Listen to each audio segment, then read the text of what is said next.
മേഘന, train സർവീസുകൾ വൈകുന്നു എന്ന പരാതികൾ യാത്രക്കാരിൽ നിന്ന് വരുന്നുണ്ട്. എന്താണ് ലേറ്റസ്റ്റ് വിവരം?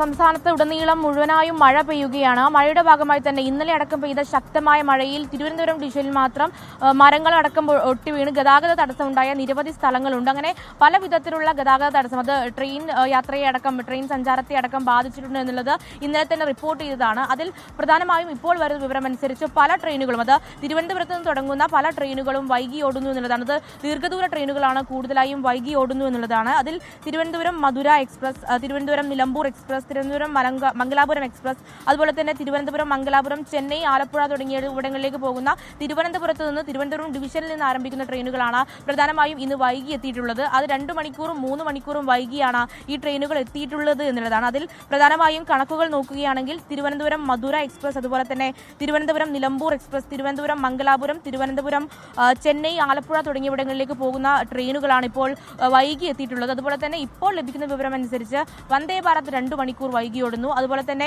ഈ വഞ്ചിനാട് എക്സ്പ്രസ്, തിരുവനന്തപുരത്ത് നിന്ന് പുറപ്പെടേണ്ട വഞ്ചിനാട് എക്സ്പ്രസും വൈകി ഓടുന്നു എന്നുള്ളതാണ് നമുക്ക് ലഭിക്കുന്ന വിവരം. അതുപോലെ തന്നെ ഇതിൽ പ്രധാനമായ കാരണമായി റെയിൽവേ പറയുന്നതും അത് കഴിഞ്ഞ രാത്രി തന്നെ ശക്തമായ കാറ്റിലും മഴയിലും ഈ റെയിൽവേ പാളത്തിലേക്ക് അടക്കം 9 ഇടങ്ങളിലാണ് തിരുവനന്തപുരം ഡിവിഷനിൽ മാത്രം മരങ്ങൾ കടപുഴകി വീഴുകയും ഈ ഗതാഗത തടസ്സം ഉണ്ടാവുകയും ചെയ്തിട്ടുള്ളത്. ആ കാരണത്താലാണ് ഇപ്പോൾ ട്രെയിനുകൾ വൈകി ഓടുന്നത് എന്നുള്ളതാണ്. ഇനി വരും മണിക്കൂറുകളിലേക്ക് എത്ര ട്രെയിനുകൾ വൈകി ഓടുന്നു എന്നുള്ള കാര്യങ്ങളടക്കം നമുക്ക് വിവരങ്ങൾ ലഭിക്കാനുണ്ട്. പക്ഷേ ഇപ്പോൾ അറിയുന്നത് വഞ്ചിനാട് എക്സ്പ്രസും ഇന്റർസിറ്റിയും, ഗുരുവായൂർ ഇന്റർസിറ്റിയും അതുപോലെ തന്നെ വന്ദേ ഭാരതുമാണ് ഇപ്പോൾ 2 മണിക്കൂർ വൈകി ഓടുന്നത്. അതുപോലെ തന്നെ തിരുവനന്തപുരം മധുര, തിരുവനന്തപുരം നിലമ്പൂർ എക്സ്പ്രസ്, അതുപോലെ തിരുവനന്തപുരം മംഗലാപുരം തുടങ്ങിയ ചെന്നൈ, ആലപ്പുഴ തുടങ്ങിയ എക്സ്പ്രസുകളും വൈകി ഓടുന്നു എന്നുള്ളതാണ് നമുക്ക് മനസ്സിലാക്കുന്നത്. ഞാനിപ്പോൾ ഉള്ളത് ഈ തിരുവനന്തപുരം റെയിൽവേ സ്റ്റേഷനിലാണ്. ചേട്ടാ, ഏതെങ്കിലും തരത്തിൽ ട്രെയിൻ വൈകി ഓടുന്നുണ്ടോ? ട്രെയിനൊക്കെ ലേറ്റാണ്, എല്ലാ ട്രെയിൻ ലേറ്റാണ്. എല്ലാ വണ്ടികളും 2-3 മണിക്കൂറൊക്കെ ലേറ്റായിട്ടാണ് ഓടുന്നത്. എവിടെ പോകാൻ ടാക്സി ഡ്രൈവറാണ്. ട്രെയിൻ ലേറ്റ് ആണ്. ട്രെയിൻ ലേറ്റാണ്. എപ്പോ വന്നതാ? രാവിലെ വന്നു. ചേട്ടാ, എപ്പോ വന്നതാ? രാവിലെ വന്നതാണ്. ഏത് ട്രെയിനിന് പോകാൻ? ട്രെയിൻ പോകുന്നില്ല, ഞങ്ങൾ ഇവിടെ നിൽക്കാൻ. ടാക്സി ട്രെയിൻ ലേറ്റ് ആണോ? ട്രെയിൻ ലേറ്റാണ്. മിക്കവാറും ഉള്ള ട്രെയിനുകളിൽ ലേറ്റാണ്. ഇന്റർസിറ്റി ലേറ്റ്, ഏകദേശമുള്ള വണ്ടികളും ലേറ്റാണ്. അവിടുത്തെ മുംബൈ CST 4 മണിക്കൂർ, പിന്നെ രാവിലത്തെ വെളുപ്പിന് 5 മണിക്കൂറുണ്ട് മംഗലാപുരം, അത് ലേറ്റ്. മാവേലി ലേറ്റായിരുന്നു. എല്ലാ ട്രെയിനും ലേറ്റായിട്ടാണ് വരുന്നത്.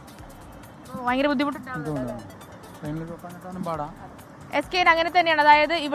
അതായത് റെയിൽവേയുടെ കണക്കനുസരിച്ച് ദീർഘദൂര ട്രെയിനുകൾ മാത്രമാണ് വൈകി ഓടുന്നത് എന്നുള്ളതാണ് പ്രധാനമായും പറയുന്നത്. ഇപ്പോൾ വഞ്ചിനാട് എക്സ്പ്രസും ഇന്റർസിറ്റിയും വന്ദേ ഭാരതുമാണ് വൈകി ഓടുന്നത് എന്നുള്ളതാണ് റെയിൽവേയുടെ കണക്കനുസരിച്ച് പറയുന്നത്. പക്ഷേ പല ട്രെയിനുകളും, തിരുവനന്തപുരത്ത് നിന്ന് പുറപ്പെടേണ്ട പല ട്രെയിനുകളും 1 മണിക്കൂറും 2 മണിക്കൂറും വൈകി ഓടുന്നു എന്നുള്ളതും നമ്മൾ മനസ്സിലാക്കുന്നു. അതിൽ യാത്രക്കാർക്ക് മുരളിയാണ് വിവരങ്ങൾ നൽകിയത് തിരുവനന്തപുരത്തെ തമ്പാനൂർ റെയിൽവേ സ്റ്റേഷൻ മുന്നിൽ നിന്ന്.